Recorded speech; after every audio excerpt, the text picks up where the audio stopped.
What's going on, everybody? You know, gee whiz, there are a lot of IEMs. There are so many IEMs, and there's so many IEMs that haven't even come out yet, and I feel like the market is just flooded with IEMs. And what's great for the consumer is I feel like there's so many great IEMs at different price points. Like, it's awesome. Special shout out to the Audio Geek Tour because there's so many IEMs, there's some that are going to completely fall through the cracks for me. And there's so little time really to just review all these IEMs. I think you guys have noticed that I put out a lot of videos. Because I have a lot of IEMs, I'm constantly swamped with the amount of IEMs I have to review. So Audio Geek Tour is just awesome because it allows me to get stuff that I probably normally wouldn't be able to get, which rocks.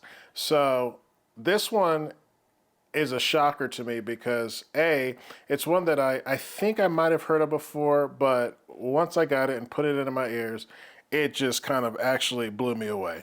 It is a Sound Rhyme DTE264.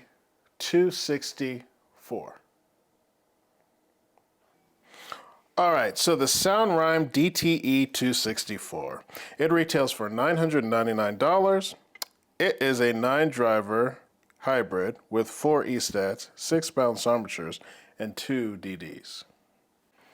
All right, so the DTEs, it's kind of funny. It's one of those IEMs that I saw pictures of, and I was like, I'm not sure if I like the looks of that.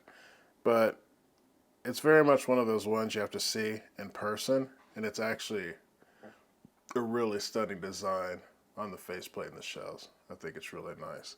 Comes with this silver cable. Haven't had any issues with the cable, so not bad looking at all. All right. So, fit and finish. This, I would say, is a medium to large sized shell. It's very light though. It's a beautiful shell. I really like the color combination. As far as getting it in, super easy, super comfortable, able to wear it for a good amount of time. The cable is a nice silver cable. Haven't had any issues with it as far as microphonics. Super malleable. Just realized in a few of my previous videos, I haven't done my roll test. But as you can see, it sits cleanly. So pound for pound, great fit and fit. All right, so as I said in the intro, this was kind of a wow moment. I can't believe how wow, but I can't remember who I was talking to about this. But we were talking kind of like the $2,000 price range. And there's so many bangers all around us that are just awesome and you can quit. Like $2,000 is a lot of money. You can go higher than $2,000, but yes, there are things that are above $2,000 that'll do things that the lower priced IEMs aren't going to be able to do. But I feel like once you get to $2,000, you're kind of there, right? So you've got the Claras, you've got the, what else we have? There's just so many really great ones. The Jet Black, we've got the Crescent, Maven 2, just to name a few. There's some other ones. Incognita is another one. So it's really cool that you don't have to just go too crazy. You can spend that amount of money right off into the sunset and you've got a very beautiful sounding IEM. Well, the DTE is a little bit different for me because at $1,000, I feel like it competes with those ones that I just named in that price range. And it does it so exceptionally well. Like my litmus test for a while has been the Audio Monarch MK3. FYI, MK4 is about to be announced. It'll be announced in a couple days, so that's cool. But back to the DTE, wow, like it just freaking sounds so good, that $1,000 price point, that I feel like it's so well tuned, it competes with those 2,000. Why does it sound that good? I don't know. The bass is just slamming. Mid and sub bass, it goes deep, it's present, it's just kind of like the foundation, right? But it does nothing to overshadow the mids. The voices sound great, the instruments sound great. If you're listening to classical, you can throw anything at this IEM, and the bass will dial back, but when the bass is there, oh, the bass is there. It's airy, and treble is just awesome. It's got a little sparkle to it. It's airy, great resolution, just great extension. So it's a very good all-arounder. Like, I was kind of shocked by this. And I would even say that at this point, until I could buy the MK4, I would buy this over the MK3 because it's just, to me, it on steroids. I threw so many things at it.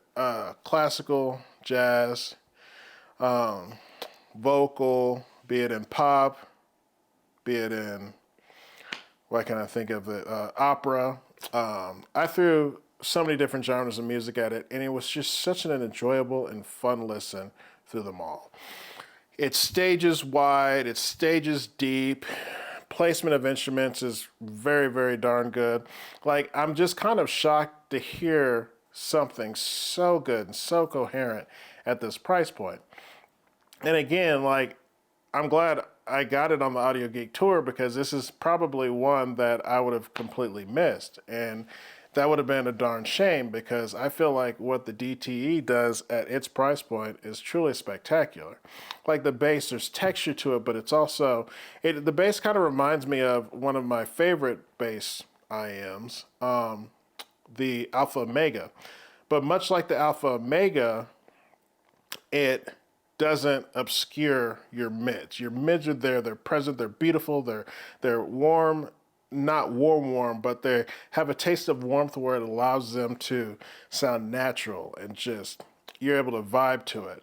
What I like a little bit better than the Omega though, is that this has a little bit of sparkle and shimmer and just nice, airy treble, which helps with the separation, the depth, the little nuances. So pound for pound, DTE, this DTE 264 is, and the 264 is 2 DDs, 6 balanced armatures, and 4 E-stats. Camcor does the same thing with their names, and I think someone else does the same thing with their name. But this 264 is a banger of an IEM, and it's one of my favorite IEMs that I've heard. And when I do my list, which is coming soon, it'll definitely be in the S class. I haven't been shocked by how good an IEM has sounded. Well, I do a lot of reviews in a few weeks, but that's pretty good because there's some swaths of times where I haven't been shocked by the IEM. But the 264, throw all your music at it, and it just kicks back to such an enjoyable and awesome listen. So, is the Soundrhyme DTE 264 a buy? Yes, I think it's an excellent buy because it's a great all-around IEM that you can listen to all your music to and very much enjoy it.